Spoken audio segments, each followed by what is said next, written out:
by upholding and enforcing our laws. So there was a 14-year-old girl that we discovered who was trafficked across the border in the previous administration, stolen from her family in her home country. The Biden administration made no attempt to return her to her home country, or to return her to her family in her home country, or to reunify her in any way with her family in her home country.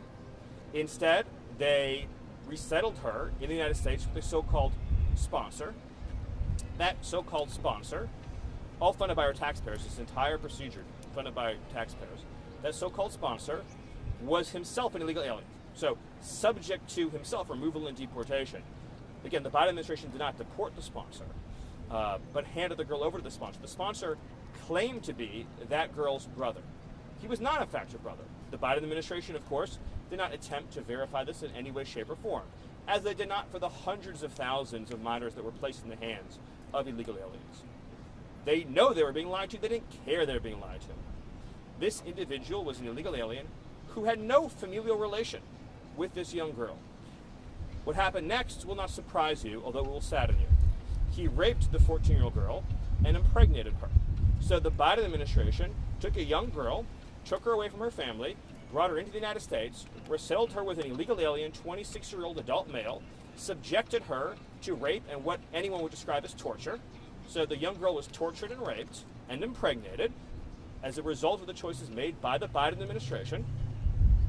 When this case was brought to the Biden administration for prosecution, they turned it down and did not even prosecute the case.